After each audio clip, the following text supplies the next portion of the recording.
Well, good morning, everyone.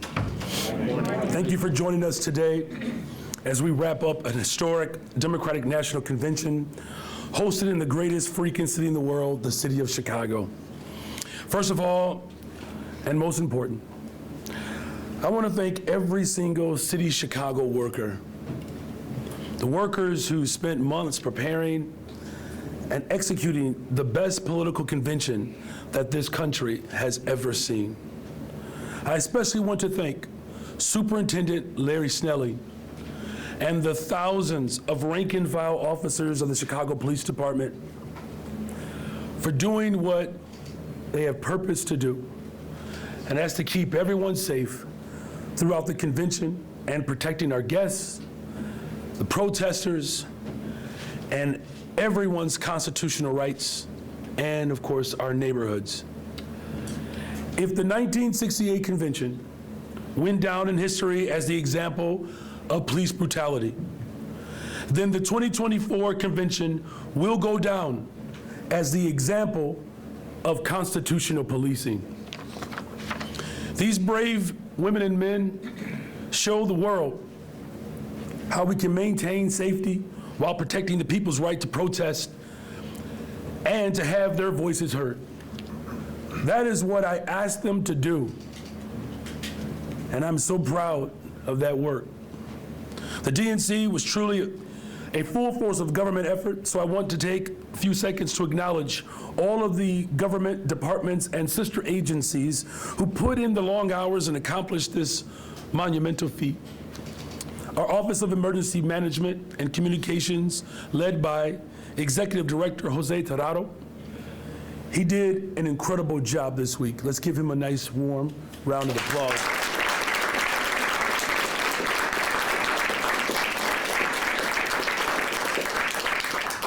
They kept a regular and disciplined information flow, anticipated problems before they arose, and dealt with the molehills before they became mountains. Thank you to everyone at OEMC who put in the work. You did it away from the spotlight. But without you, the city doesn't shine. Though you did it without glamour, you're the ones who made it possible. We want to thank our Chicago Fire Department, particularly the leadership of Commissioner Annette Nance Holt. The months of preparation that went into this is truly an incredible testament to the spirit of our city. We are the city that works, and we work because of our working people. From the CTA workers, train conductors, and bus truck drivers who made sure folks could get home, to the streets and sanitation workers who made sure we showed the best of who we are to the entire world. And of course, to our Department of Transportation that coordinated all of these routes and closures. To every single city worker, regardless of their department, that contributed in big ways, you did it small and large. You welcomed visitors to Chicago. Visitors who were blown away by our city. They saw great, vibrant, clean streets, small businesses, bustling commercial corridors, world-class food, and the mosaic of our neighborhoods. They saw our 600+ public parks and, of course, our beautiful lakefront. But more than anything else, they saw and fell in love with our people. Because DNC or no DNC, it is still Chicago. And all the beauty on display this week is beauty that has long been a part of who we are. We are truly a welcoming city with warm people who love to share their culture and community. I want to give a special shout out to some individuals in particular from my team for their remarkable work to this effort. Chief Operating Officer John Robertson.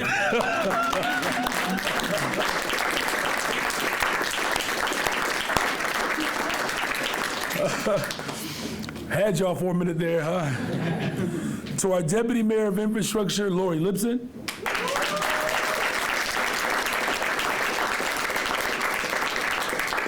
Deputy Mayor of Community Safety, Gary Gatewood.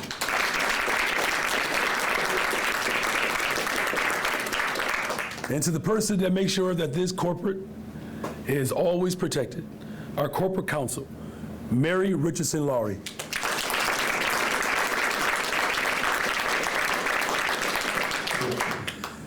To our communications teams and so many others that I really just wish I had more time to name. What I have seen firsthand from you, all of you, over the last several months is true to who we are. You are the embodiment of what I call servant leadership. You did the work that was not always pretty. You went way beyond the call of duty because of a deep caring and a commitment to our city. Thank you all for your dedication. Thank you all for your service. We partnered with the DNC host committee and community partners to rescue, check this out, you all, more than 7,000 pounds of food. Angela Tovar, you did your thing.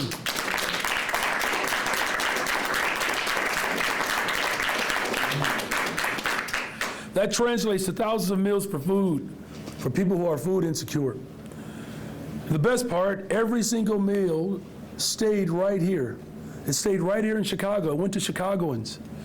So I want to thank the DNC host committee, Secret Service, and all of our state and federal partners.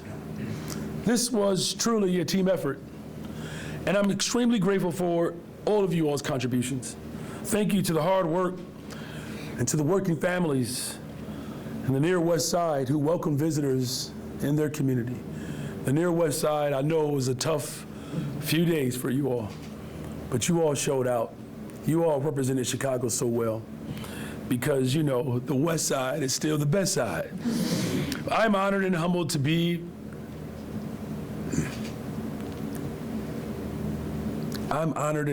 your mayor. It's a beautiful city. Grateful that all the delegates around the world got a chance to get a real taste and experience of Chicago, the place that we call home. Leading up to this convention, there were many people who had doubts. I don't know why, Superintendent, but they had doubts. Many of them had questions. I'm okay with those. They said, is Chicago ready? Is Chicago ready for this convention? We heard it all. Chicagoans heard it all. But being Chicagoans, we stuck to the grind and we kept at work. And today, after pulling off the best convention this country has ever seen, not only can we claim that we are the best freaking city in the world, we also get to claim in a very emphatic way. In the words of Skytown's own Angel Reese, what they gonna say now?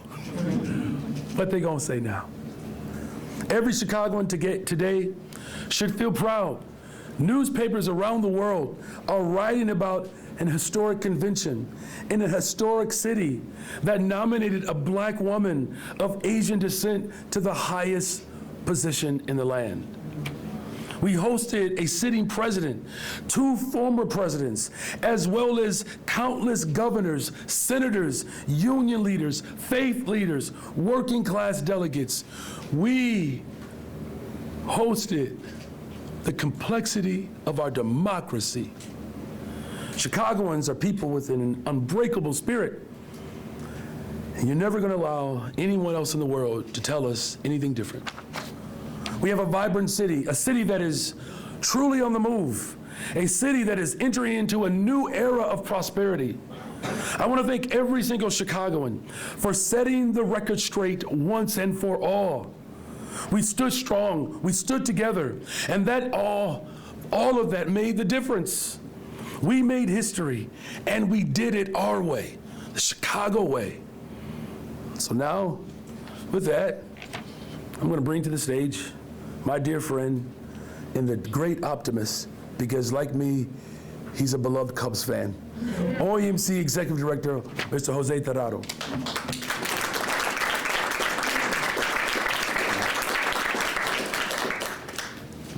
Thank you, Mayor. Good morning. Good morning. My name is Jose Terrado. I'm the Executive Director of the Office of Emergency Management and Communications for the great city of Chicago. For more than a year, OEMC has coordinated with the Secret Service, the Chicago Police Department, the Chicago Fire Department, and the city agencies, as well as other partners and convention organizers, to ensure the safety of all residents, visitors, and delegates for the Democratic National Convention. I want to take this opportunity to thank my staff at OEMC and all of our partners who have been part of this great mission. I want to thank our 911 call takers and dispatchers, the emergency management team, the Traffic Management Authority, our 311 call takers, our OEMC operations centers, our OEMC communications team, and the more than 40 agencies and partners represented in the Emergency Operations Center. I also want to acknowledge the outstanding coordination and communication amongst all our agencies to ensure the safety of this event. I am proud to have worked with this team throughout the past year, and I am grateful for their partnership. And with that, I'll turn it over to Superintendent Larry Snelling.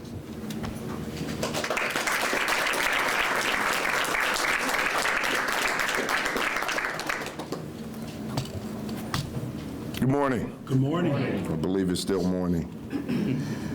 First of all, let me say thank you to Executive Director Jose Tirado for the great work that OEMC did. I have to thank the entire team over there. There are a lot of things that have happened behind the scenes and people that you have not seen who help bring this together. So it wasn't just one entity. It was the entire city coming together, and all of those people who had a vested interest in making sure that the city was safe. I definitely like to thank members of the mayor's team where we had constant communication. Mary, thank you. The legal advice between you and CPD has been excellent in helping us get through this. Christina, just the constant communication about what's going on and just keeping the mayor abreast of it. John, we went to school close together, but we won't talk about that. We'll talk about that a little later. But just from the very beginning, all the work that you put into it. Garion, an excellent partner, out there with making sure that our communities are safe. And Lori on the end over there, hanging out in the park, making sure that everybody had their First Amendment rights heard. So I know that had to be challenging, but you pulled it off. So, and just to the entire team, I'd like to thank the mayor for trusting me enough to choose me to be in charge of a department that I love, of members that I admire and love. I've been doing this job for 32 years. Just such a great honor to be here. So I'd like to thank you, Mayor, for that. Just great work being done. At some point, I'm going to introduce my leadership team because without them, I'm just telling you right now, this could not have been done. So what I'd like to talk about is the end of the DNC in the week, starting on the 19th, ending on the 22nd, which was yesterday. And one of the things that we talked about was keeping the entire city safe, not just the areas around the DNC. Since the start of it, from the 19th to the 22nd, all of our districts had plans in place to make sure that we kept the city safe and secure. And I just want to talk about a few numbers when we compare the same numbers of the same period of time last year. From that Monday to Thursday last year, we saw a 26% reduction in shootings, a 31% reduction in homicides.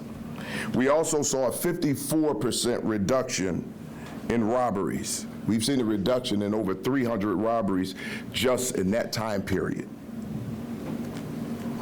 35% reduction in vehicular hijackings and a 47% reduction in motor vehicle thefts. Now, although those are reductions, we still have work to do. But it just goes to show the work that was still going on in our districts and around the city while our other officers went down to protect people's First Amendment rights and protect the city as a whole. I can't say enough about our partners at the Secret Service, just the constant communication They've just been great partners. And Derek, the best hair on the planet. I want to recount. He was out there with us yesterday. Joe Heffernan out there every single day. Jeff Burnside, just great partners. Can't say enough about the work that they did. Again, the Chicago Fire Department, been partners with us. I mean, it's just amazing. The partnership there is amazing.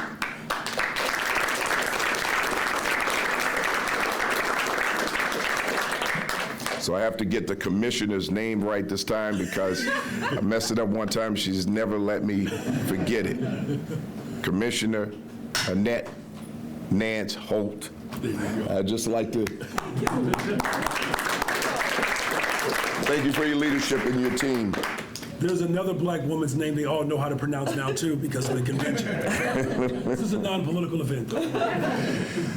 So again, we set out to make sure that we kept the city safe while protecting First Amendment activity. And we did just that. I cannot say enough about the work that our officers did out there.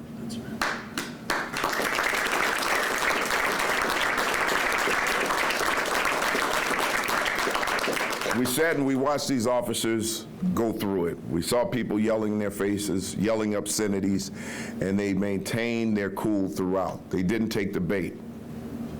So as a result of it, you didn't see the activity that people expected to see. So again, please, can we stop talking about 1968? 2024, it's a new standard.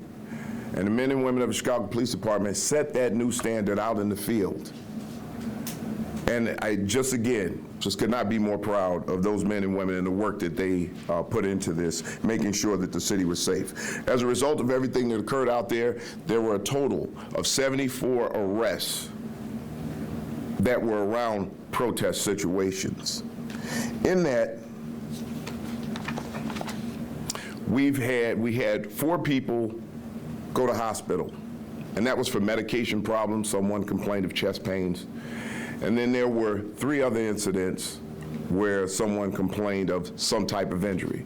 There was an injury to a finger and pain to a knee, and they were treated and released. We had a few officers who were injured, and those officers refused medical attention because they did not want to leave their fellow officers out there alone. They wanted to stay with their fellow officers to make sure that they were safe. So as a result, with no one being injured, no one being hurt, it tells you how truly effective the approach was and the training was that we started over a year ago. But let me talk a little bit about my leadership team. These people were out there. This was a top-down effort. Without this leadership team up here right now, this could not have been possible. These chiefs were boots on the ground, and they were out there. Because if we expect the men and women of this department to go out there and police the way we expect them to police, we should be out there with them, making sure that we are serving as support. So, our overall incident commander, Chief Dwayne DeVries, just the work that he put into preparing for this.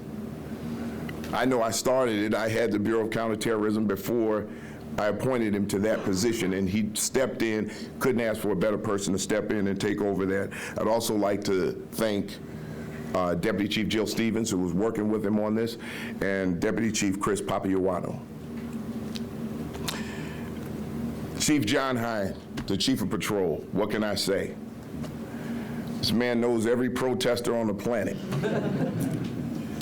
I think someone was here from Norway. He knew that guy too. That's how I met him. But his ability to communicate with people and talk to them about how we need them to perform so that everyone is safe. Just cannot say enough about the work that he did out there, and both of them stood arm in arm, shoulder to shoulder with the officers out in the field. Chief Antoinette City, our chief of detectives.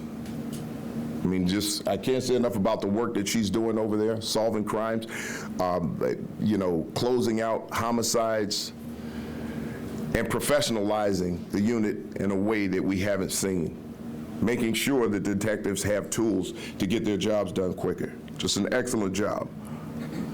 Working on First Amendment activity and our coordinated multiple arrest policy.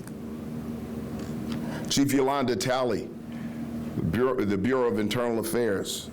What can I say? She just works her fingers to the bone to make sure that we have all of the information that we need, and she also worked on that coordinated multiple arrests policy and had people out in the field making sure. She also had people out in the field making sure that they would take any complaint that came from anyone. At this time, right now, we have about, I believe it's 8 or 9 complaints. I'll just have to confirm that. At this time, total complaints. And that's over a 4-day period. It's just amazing. Chief Angel Navales of Constitutional Policing, who has been helping coordinate getting all of the officers out to the field, making sure that those officers are fed, making sure that they're hydrated, making sure that they have what they need. At some of these sites, we had EAP out there and peer support for the officers to talk to make sure that our officers were in the right mindset when they hit the field. It's just an amazing thing, an amazing job by this team. I cannot say enough about the work that they did. Now, my comms team, Don, Maggie, Tom, and Tom. There wasn't a reporter that could walk up to me without Don putting on his shoulder pads. I just wanted to make sure he didn't tackle anybody, but just the work that you guys have done throughout this have been amazing, so I just want to thank you for that. So, lastly, what I'd like to say is our city was on display. And it was on display for the world to see, and I guarantee the world was watching because everyone kept talking about 1968. However, we showed again that this is not 1968. We showed what human beings, men and women of the police department, who are often criticized, some of it may be warranted, a lot of it isn't. And hopefully we can have a clear understanding and clear dialogue and clear communication about how officers are trained and what officers are dealing with so that we have a clear understanding of how officers are responding. Change in a department does not happen overnight. It happens over time. And you see what happens when we respect human beings because we expect them to respect others. When we take care of those human beings and make sure that they're well, make sure that they're taken care of, because when they feel comforted, they can comfort others. This is why these officers show great restraint. We treated them like human beings because that's what they are. As we continue to move forward, the DNC is behind us now. Now it's time to bring this city back up to the standards that we know it can be. And that starts with everybody here and the collaboration in this room, and I'd like to thank everyone here. And I just can't say enough about the Chicago Police Department. We will continue to grow. We will continue to get that done. And so that I don't mess this up again, I am going to introduce the Chicago Fire Department Commissioner, Annette Nance Holt. Oh, you do.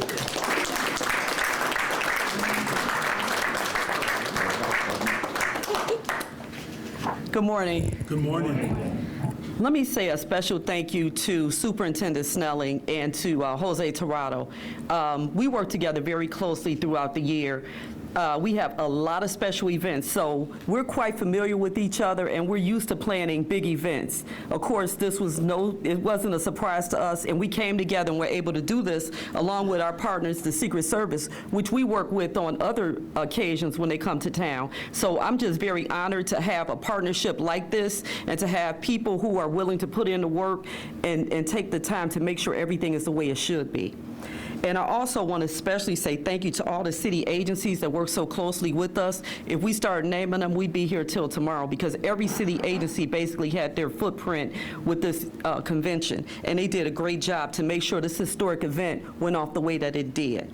I want to say our planning and passion and commitment, it paid off. This took a lot of planning, a lot of tabletops, a lot of drills, a lot of manpower, a lot of thinking, a lot of rethinking, a lot of paper in the garbage can, because it just didn't plan out the way we wanted. But I want to start by thanking my command staff, because I'm going to tell you, being a leader without a great command staff like I have, it just couldn't happen. And I tell you, I have the best. I have Mary Sheridan, who rolled with me every day, wherever we had to go, to make sure everything was going the way it should be.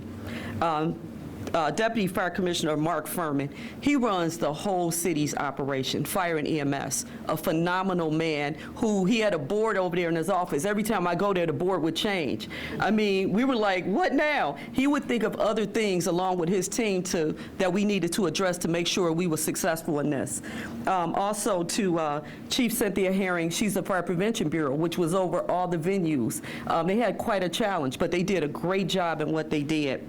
Also, Chief Hillmold, who was over at operations, he was moving our strike teams, our task force in place to support CPD.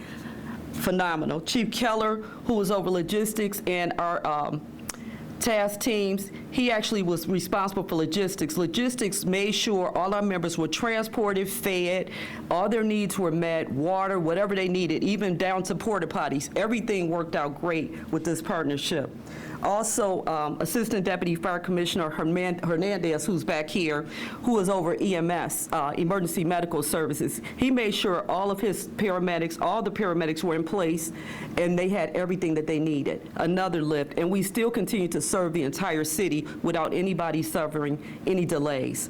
And especially to District Chief, well, Deputy District Chief, he thinks he's getting a promotion, I think. Yeah. Francisco Velez, let me tell you, everybody will tell you, anything go to Frank. We had all types of things popping up. Frank made sure it happened right away. Invaluable partnerships with all the different agencies. If you ask anybody about Frank, Frank gets it done.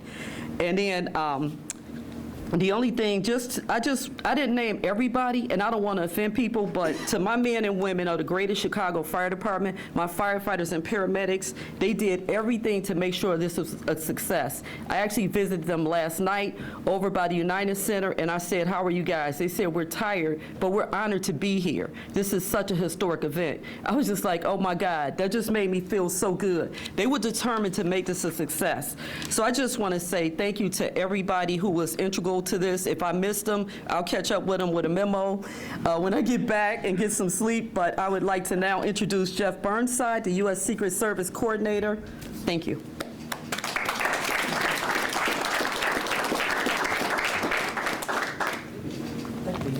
Thank you, Commissioner. Good morning. Good morning. As the Commissioner said, my name is Jeff Burnside, and over the past 18 months, it has been my privilege to serve as the Secret Service Coordinator for the 2024 Democratic National Convention.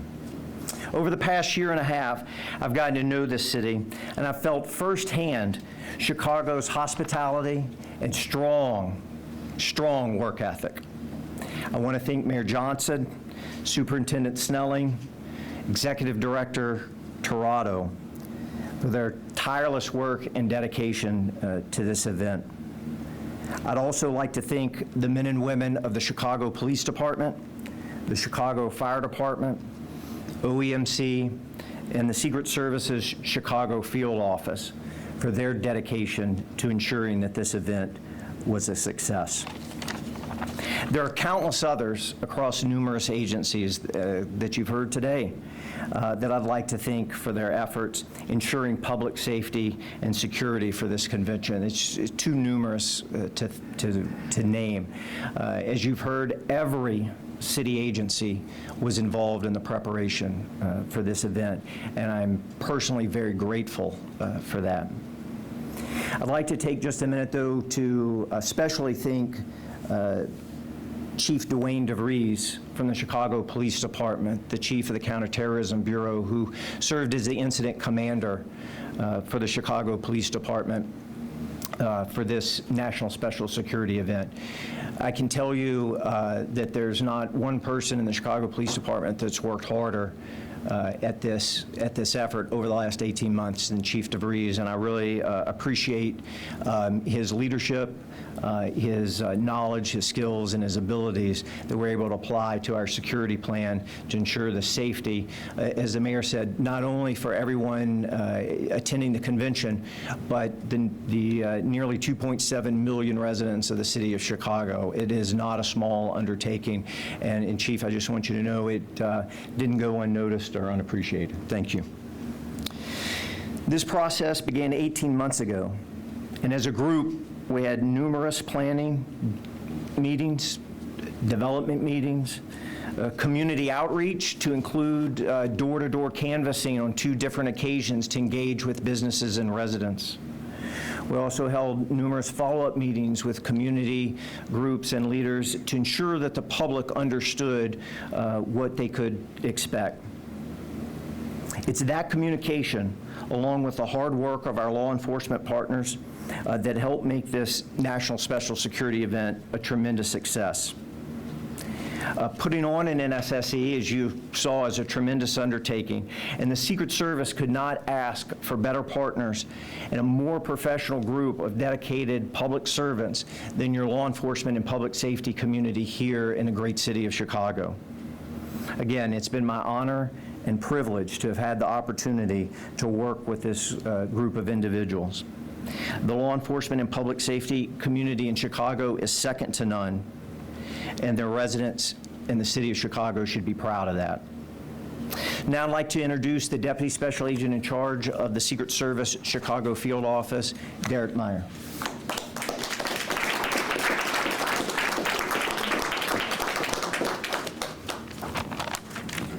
Good morning. Good morning. My name is Derek Meyer. I'm the Deputy Special Agent in charge of the U.S. Secret Service's Chicago Field Office. I've been in Chicago for the past 6 years, and it is my home. During the past year of planning for the Democratic National Convention, and in the past week especially, I could not have been prouder of this world-class city. I want to thank you, Mayor Johnson. I also want to thank you, Superintendent Snelling. I've been in law enforcement for 24 years. I've traveled the world, and I've lived in cities all over the country. I have never seen anyone better than you.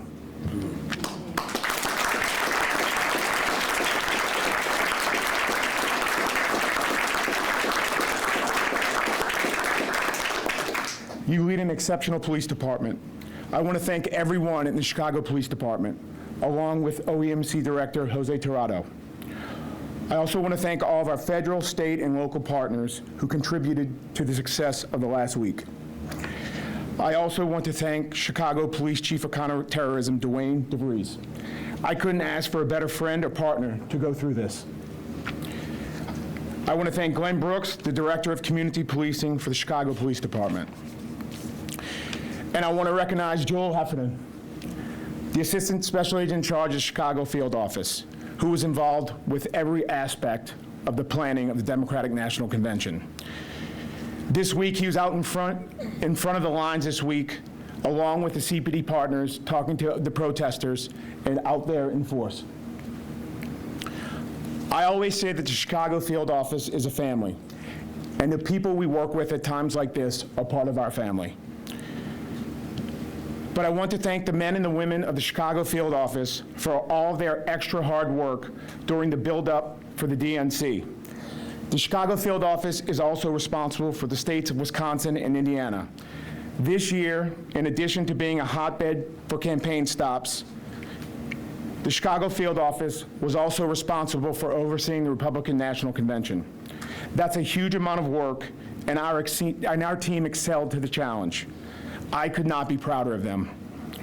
I have been saying for most of the past year that the city of Chicago is a pro when it comes to putting on large-scale events.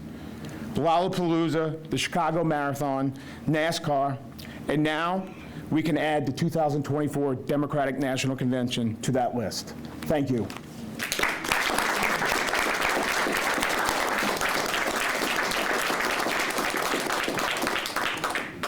Who's next?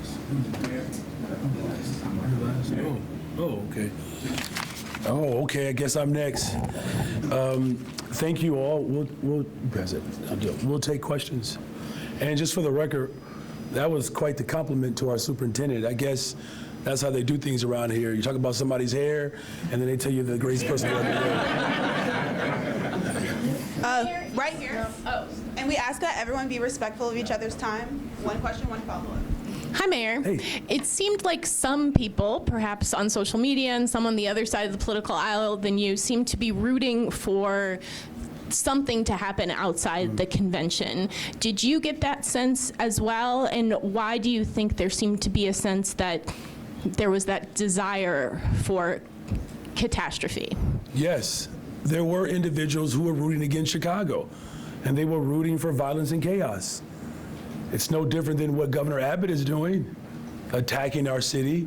Chicago is rising above that, and we always will. As far as, their impetus or their motivation, behind it, I mean, you can only speculate, but here's the thing. Those individuals who were provocating or wishing that there would be chaos, these are the same individuals who justified January 6th. These people are dangerous. But we're grateful that we brought this country together, because that's what it's really about. Chicago uniting this city, as well as uniting this country and really setting a marker of how democracy has to exist around the globe. And Chicago, we did it. We did it. We did it. Good morning, Mayor. Good morning. How do you hope to capitalize on the DNC's momentum to tackle the next items on your agenda? And can you give us a preview of what priorities you hope will benefit the most? Yeah, look, everybody knows, that in order for us to build a better, stronger, safer Chicago, you have to protect people and invest in people. That we've already previewed that. As the superintendent said, homicides are down, shootings are down, violence is down in the city, and investments are up. $20 billion of new investments in the city of Chicago. I don't know if there's any other person in here can find any mayor within the first 15 months of their tenure to reduce homicides by double digits and bring $20 billion of new investment, $1.25 billion for the west and south side of the city of Chicago. $1.25 billion. That is the largest investment for community and neighborhood development in the history of Chicago. So we're going to continue to do what we've always done. We're going to attract the world as, of course, our beloved black Haitian immigrant and his beloved partner, the Potawatomi woman, when they set up the trade post of the Chicago River, they always saw this as a global epicenter. Chicago is the global capital city of the world. So I don't know if that means we get more revenue from the rest of the world, but it sure looks like it. That's the last part of your question. Yes, there's going to be benefits. Yes, absolutely. And we're already seeing the return on those investments. The big point, though, is many of these investments were happening well before the convention even got here. So what we have is just like adding more sprinkles to a very beautifully fine, decorated red velvet cake. But in terms of new investments, what specifics do you think, the time is now? Listen, No, but in Alice, terms of like CTA, Alice, look, I hear what you're saying. I get your point. It's already happening. That's all I'm saying. It's already happening. Here, I'll say it like this. There was a young student I was able to talk to during our budget roundtables. And thank you to our budget director, by the way, because she kept everything on budget. Annette Guzman, y'all give her some love. She kept my budget balanced. So Alice, to your point, because we see where the investments are, public transportation, environmental justice, all of these things are happening. Housing, a small business expansion, all that is already happening. But this young kid, I asked him that same question. I said, what else can we do to make your life better? You know what this young student said to me, 16 years old, this little girl? She said, do more of what you're already doing. So we're going to do more of what we're already doing. Question for the superintendent. Phew, finally, good grief. Good morning, Superintendent. Hey, good morning. One moment before because I kick myself if I left up here and I didn't speak about Director Glenn Brooks from Community Policing, who has been out there for every single protest and communicating back and forth, just the work that he does out there. So, I just realized he was hiding in the back there, so sorry about that, Sam. You mentioned a little while ago, obviously communication has been widespread among all agencies, but specifically your conversations with the Corporation Counsel. What advice did you receive, and how was that applied throughout the week? Well, it's not just about receiving advice. It's about questions throughout, right? If we saw something that we weren't exactly sure was lawful or unlawful, obviously, I have my legal affairs team, and speaking directly with Mary's team was just amazing for us. So we were able to bounce ideas off of each other just to see what the best approach would be in particular situations where we had questions about whether some gatherings were lawful or not. So it was, I just can't talk enough about that communication, and it helped us out a lot. Was that specific to the end, kind of last night, towards the end of things after the convention let out, it got a little tense as delegates were leaving the United Center, and they were, people were chanting shame, shame, shame at them. Like, was that one of the incidents you're referring to? No. So that was a particular case where we just wanted to make sure that the delegates were safe when they were walking by that group of people. Because they lingered, most people had left, they lingered around. We just wanted to make sure that there was no violence that occurred and that those delegates were safe as they were traveling toward public transportation. But it's other things, just about gatherings in the park, speakers, things of that nature. Superintendent, the tense moments at the protest last night, I wanted to ask about that. We heard a dispersal order, there was contact between police and protesters, and then later on when the delegates were walking by, there were no officers to be seen. Can you just explain what happened there and what police did to diffuse the situation? Well, we diffused that situation by this, and I just want to let everybody know in the room, and I'm not going to call them media, or members of the media. I will say they had press passes. And those individuals would not move. If you walk by there were more people out there with press passes than there were protesters. And we really had a hard time getting them to move. And it made the situation more chaotic. So we realized as long as we were there were certain members with press passes that were expecting a clash. And I explained to everybody there won't be one. So if you're waiting for the carnage, you can leave. But that didn't happen.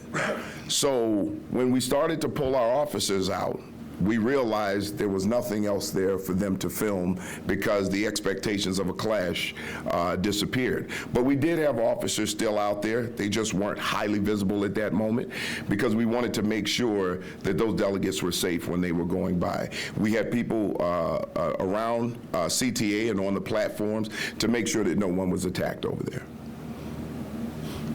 Good morning, Superintendent. Good morning. Early on, we had these projections of 25,000 protesters showing up. Do you have a good gauge on how many actually showed up? And when it comes to the arrests and things, how it breaks down relative to misdemeanors, felonies, that kind of thing? So we looked at the numbers. I don't have the exact numbers, but we estimated the first crowd to be somewhere around 3,500 to maybe 4,000 people on Monday. It's kind of hard to gauge what happened on Tuesday because there were people who came in, and that group was relatively small compared to Monday. Wednesday was also a large group, upwards of 2,000, 2,500 maybe. And then last night was probably in that same realm, maybe around 3,000. So when you look at the number of protesters, thousands of protesters who came here and engaged in First Amendment activity, and some came for other reasons, to engage in violence, vandalism, 74 arrests, no major injuries to the officers, just shows what a great job these officers did and how the training applied to that. So we can get you a breakdown of that because we're actually working on a FOIA portal right now to put all of those arrests up in the breakdown, so you'll be able to get that information. And I do have one follow-up to the mayor. Your voice sounds a little bit hoarse today. I imagine there was some celebration last night after the convention. Can you tell us on a personal level what it means to you that a woman of Black and Indian descent is now representing the Democratic Party as the nominee for President of the United States? It means my daughter, Brayden, is 10 years old. She gets to see a reflection of her being as well as the full expression of her values. Look, I had the opportunity to travel from state to state to state to state within the convention. And I can tell you, whether it's North Carolina or Tennessee, Michigan, Wisconsin, Pennsylvania, people are excited around the country for Kamala Harris. It is truly a love story. It is, and that is the beauty of this moment, because all of that which is historic, that transforms our globe, it starts right here in Chicago. Now, Dilla, the great historian, says that everything dope about America comes from Chicago. I would just take it one step further, is that we are truly a capital city for the globe. Yep. It's still morning. Good morning. Superintendent Snelling, this is not a DNC-related question, but still something related to public safety. Over at Injustice Watch this week, we co-published an investigation with Bolt magazine that showed that over the last year, and this is based on OEMC data and CPD data, that over the last year, Chicago police failed to report 200,000 traffic stops to state regulators in violation of state law that requires all of those stops to be reported to the state. And in that data, it shows that in your first 7 to 8 months as superintendent, 1 out of 3 traffic stops went unreported to the state. Why do you think your officers are failing to report these traffic stops, and what will you do to make sure that they do report them? Well, the first thing I'd have to do is look at the data that you have. We'd have to look. Your folks did look at the data. But here, again, we'd have to look at that. They did. Break that down. Again, once we do that, I can answer that question. Right now, this is not about traffic stops. This is about the DNC. So you can try to turn this into something else all you want. Into 200,000 traffic stops. So here's the deal. When we get that information, and I sit down with my people, then I'll be able to better answer that question. Mayor Johnson, your office refused to provide a comment on this story, and we're hoping that you would comment on it now. Looks like your hopes won't be fulfilled. The city of Chicago just displayed some of the best policing in the history of America. These systems that we inherited, because I know your research has done this as well, these systems were jacked up. 1968 was. 2024 isn't. Is there anybody else that has a question? Would you please pass the mic back? Thank you. Right here, and then I'll pass it back. Go down. Thank you. Also for the superintendent, Megan Hickey, CBS Chicago. Forgive me if I missed it, but did you give an exact number of arrests just yesterday? Just yesterday? Yeah. There was only 1 arrest made yesterday, but that was for obstruction of traffic. Okay. And then can you comment on the decision to hold protesters who were charged with municipal violations for sometimes hours at a time? We heard 8 or 9 hours in some situations. The National Lawyers Guild said the Pretrial Fairness Act allows you to, cite and release them in those cases. You know what? I'd actually have to look at those particular cases. There may be some circumstances around that. Okay. So, and it could be processing. I'm not really sure at this point. But sometimes scenes are chaotic. And when we have chaotic scenes, we have to move people.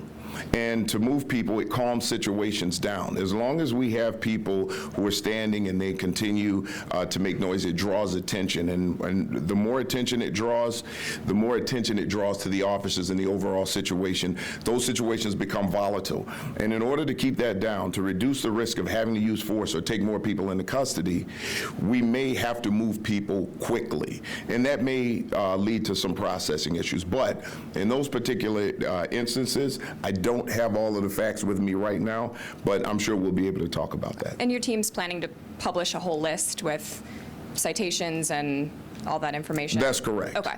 Cool. That's correct, yes. Superintendent, while you're there, Mike Krauser with BBM Radio asked me if I could ask this question of you. It's the 1-year anniversary of the shooting at Sox Park. Where does this investigation stand? Come on. I'm asking for a friend. Really? Here's what I'm going to tell you. We're going to get back to that one too, right? This is about the success of what our officers have done right now. And we will get back to you on that one. Listen, I just want to be clear here and now. We can continue to talk about the past. We can continue to throw stones. But right now, I'm living in the glow of the work that these police officers did to show.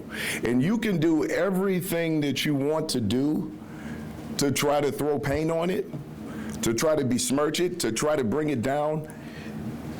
I didn't sleep at all last night because I stayed up all night thinking about those faces and the pride on the faces of those men and women, knowing that they showed up and they protected people's rights and didn't violate any of it. This is a department that's transforming. I will not be moved. You will not break that down. My men and women stood strong, and they're going to continue to do it. So cast whatever you want on them.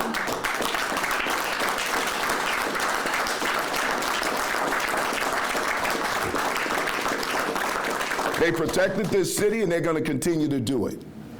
And there isn't a traffic stop in the world that's going to change that. These individuals are working, they're being trained, they're being developed, and as we move, you will see this department continue to grow, and you will see it improve. You will see our relationships with community and community members improve. It has already started.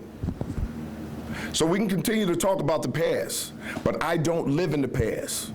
I work toward the future, and that's what everybody up here is doing right now. Is there another question?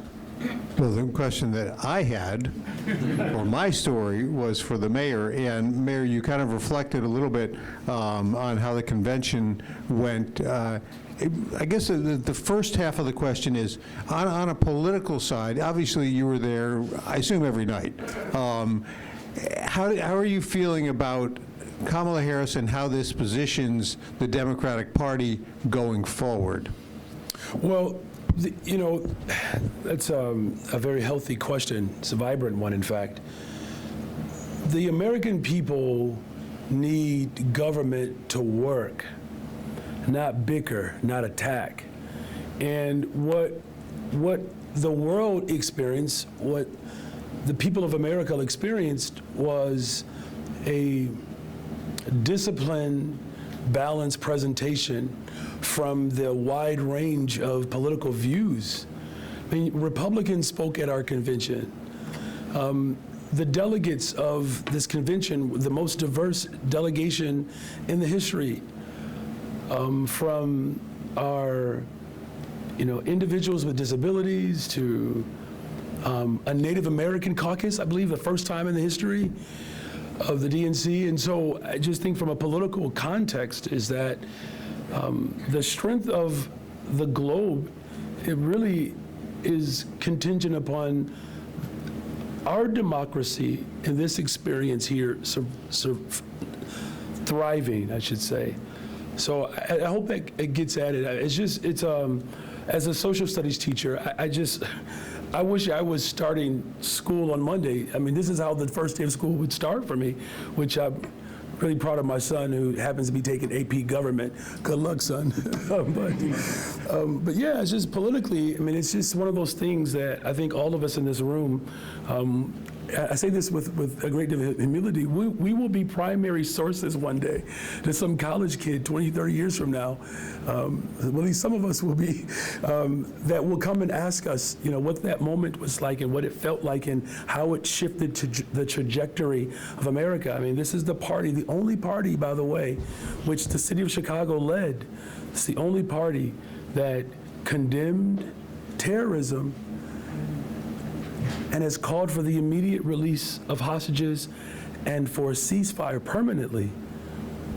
That really sums it up, that all of our interests can live in a space that we call America. What a beautiful story. Have fun, social studies teachers. Again, the other side, I guess, Matt, was more on, in many ways, this convention was putting Chicago's reputation sort of on the line. The way things were handled, that was all talked about earlier. What do you think this does to Chicago's reputation, and what are you hearing from people that you spoke to about how they viewed Chicago compared to perhaps the reputation they thought coming in? Yeah, okay, I get it. That's a really good question. Look, I think for Chicagoans, you know, there's a sense of pride that we have. When people underestimate us, you have to understand who's on this stage, y'all. Like, we're not just like government officials. We're fathers, mothers, aunts, cousins. Like, our family, you know, look us in the eyes every single day to make sure that we're okay. I know that's true. And this stage and workers all over the city have the same experience.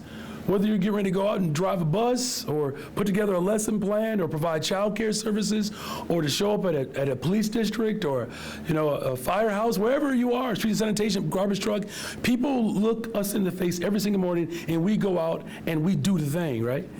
And so what the reputation that Chicago has had from Chicagoans, all it allowed us to do is to look each other in the face like we always do and say, get back out there and do it again. Now, as far as the world is concerned, yeah, look, I think it's pretty clear people fell back in love with Chicago. They fell back in love with Chicago. I keep telling you, this is the great love story. The probability of Jean-Baptiste Point du Sable and Kitty Waha meeting from different parts of the world. And now the city of Chicago is at the center of it. Carnegie Steel, the working man woman's car was built here. Electricity came to life. Quantum computing, a new form of technology that's going to revolutionize how we deal with traffic issues or Alzheimer's. That's happening in Chicago. So, yeah, I mean, we're going to have to build more affordable housing because more people are coming. Mayor, kind of as a follow-up to that, I mean, to what extent did you feel personally, like your reputation, maybe not on the line is too strong, but you're certainly under the microscope, freshman mayor inheriting this DNC has to put on the party. To the extent that maybe that pressure is off, what do you hope that means for the rest of your term? Yeah, well, you know, I don't know about the pressure being off, right? I mean, we have a school district that is still woefully underfunded. You know what I mean? Like, you have to keep in mind, my chief of staff, I think 90% of our conversations were about next week. I mean, like, we're living in the future. That sounds strange, doesn't it? Let's start over. I don't want to say it like that. We are preparing for the future every day. And, you know, I think the pressure that we feel on an everyday basis to make sure that we're picking up trash on time, that we're keeping communities safe, you know, that we're putting fires out or EMTs showing up to save a life. That pressure didn't go away, did it? I mean, no one up here is like saying we're so relieved now we could just go take a vacation. In fact, no one is getting approved for vacation for another 2 weeks. But I think to your point though about being a rookie mayor, and being under the microscope. Son of a pastor with no political ties, none. My first political encounter, my political mentor is Senate President Don Harmon. Invited me into his space. Didn't know me from anyone. And you rise up from the ranks of a middle school teacher, just an everyday person trying to get by, to become mayor of the greatest city in the world. That microscope is really the microscope on what every black and brown boy should experience and dream of.